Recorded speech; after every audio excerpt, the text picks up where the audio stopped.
Hi friends, இன்னைக்கு நம்ம ரொம்பவே ஹெல்த்தியான வெஜிடபிள் குருமா ரெசிபி தான் பார்க்க போறோம். இது idli, dosa, puri, chapati, parotta, vegetable rice, vegetable pulao, ghee rice இந்த மாதிரி எல்லாத்துக்குமே ரொம்ப பெர்ஃபெக்ட்டான காம்பினேஷனா இருக்கும்.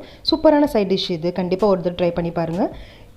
ரொம்பவே ஈஸியான ரெசிபி இது. யார் வேணாலும் இது ஈஸியா செஞ்சிடலாம். ரொம்ப ஹெல்த்தியான ரெசிபியும் கூட. வாங்க வீடியோக்குள்ள போகலாம். முதல்ல ஒரு குக்கர்ல 1 கப் அளவுக்கு கேரட் இந்த மாதிரி கட்டமா கட் பண்ணி எடுத்துக்கிறேன். அடுத்ததாக ஒரு 8லேருந்து ஒரு 10 பீன்ஸ்க்கு இந்த மாதிரி நீல வாக்கில் நறுக்கி எடுத்துக்கோங்க. அதையும் சேர்த்துக்கலாம். அடுத்ததாக 2 உருளைக்கிழங்கு இந்த மாதிரி கட்டமாக கட் பண்ணி எடுத்துக்கோங்க. 2 வெங்காயத்தை எடுத்துக்கிறேன். நல்ல நீல வாக்கில் இந்த மாதிரி நறுக்கி எடுத்துக்கோங்க.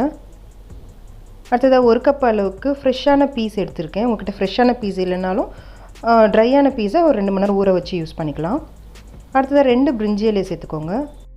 2 கப் அளவுக்கு தண்ணியை ஊற்றி இது மூடி வச்சிடலாம். ஒரு விசில் மட்டும் விடுங்க, அதுக்கு மேலே விடாதீங்க, வெஜிடபிள்ஸ்லாம் குழஞ்சி போயிடும். இப்போ அடுத்ததாக ஒரு ஜாரில் 1/2 கப் அளவுக்கு தேங்காய் எடுத்துக்கலாம். அடுத்ததாக 1/2 டீஸ்பூன் அளவுக்கு சோம்பு எடுத்துக்கோங்க. 1/2 டீஸ்பூன் அளவுக்கு கசகசா சேர்த்துக்கிறேன். ஒரு பட்டை சேர்த்துக்கோங்க. 3 ஏலக்காவை சேர்த்துக்கிறேன். 3 கிராம்பு. அடுத்ததாக 2 பச்சை மிளகாய் சேர்த்துக்கலாம். கொஞ்சமாக இஞ்சி சேர்த்துக்கோங்க. அடுத்ததாக ஒரு 10 பூண்டு பல் சேர்த்துக்கிறேன். அடுத்ததாக 10 முந்திரியை சேர்த்துக்கிறேன். இப்போ காரத்துக்கு ஏற்ற மாதிரி மிளகாத்தூள் சேர்த்துக்கோங்க. வெறும் மிளகாத்தூள் 1/4 டீஸ்பூன் அளவுக்கு சேர்த்துக்கிறேன். உங்களுக்கு எந்த அளவுக்கு காரம் வேணுமோ அந்த அளவுக்கு எக்ஸ்ட்ரா ஆட் பண்ணிக்கோங்க. இப்போ இதை நல்லா ஃபஸ்ட்டு அரைச்சி எடுத்துக்கலாம். ஃபஸ்ட்டு தண்ணி ஊற்ற வேண்டாம். அரைச்சி எடுத்துகிட்ட பிறகு 1/4 கப் அளவுக்கு தண்ணி சேர்த்து இது நல்ல ஸ்மூத்தான பேஸ்ட்டாக அரைச்சி எடுத்துக்கோங்க. பாருங்கள், இந்த அளவுக்கு நல்லா ஸ்மூத்தாக இருக்கணும், எந்த கெட்டிகளும் இல்லாமல். அப்போ தான் குருமா நல்லா பர்ஃபெக்டான டெக்ஸ்சரில் நம்மளுக்கு கிடைக்கும். பாருங்கள், வெஜிடபிள்ஸ் எல்லாமே எவ்வளோ சூப்பராக வெந்து வந்திருக்கு. ஒரு விசிலுக்கு மேலே விட வேண்டாம், வெஜிடபிள்ஸ் எல்லாம் குழஞ்சி வந்துடும். இப்போ அடுத்ததாக இதில் 2 தக்காளியை நல்லா பொடியை நறுக்கி சேர்த்துக்கலாம். அடுத்ததாக அரைச்சி வச்ச மசாலா பேஸ்ட்டு இதில் ஆட் பண்ணிக்கலாம்.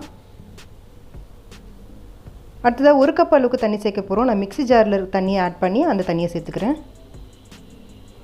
கூடவே இதுக்கு தேவையான அளவுக்கு உப்பு சேர்த்துக்கலாம். அடுத்ததாக 1 டேபிள் ஸ்பூன் அளவுக்கு தேங்காய் எண்ணெயை சேர்த்துக்கிறேன். தேங்காய் எண்ணெயை சேர்க்கும் போது இன்னும் டேஸ்ட் ரொம்ப சூப்பராக இருக்கும். இப்போ இது நல்லா மிக்ஸ் பண்ணி விட்டுக்கோங்க. ஏற்கனவே நம்ம காய்கறி நல்லா வேக வச்சு எடுத்துருக்கிறதால ரொம்ப நேரம் கொதிக்க வைக்க வேண்டாம். இது ஒரு 3லேருந்து 4 நிமிஷம் வரைக்கும் மிதமான தீயில் வச்சு கொதிக்க வைங்க. இந்த மசாலாவோட பச்சை வாசனை போகிற அளவுக்கு கொதித்தாலே போதும், ரொம்ப நேரம் கொதிக்க வைக்க வேண்டாம்.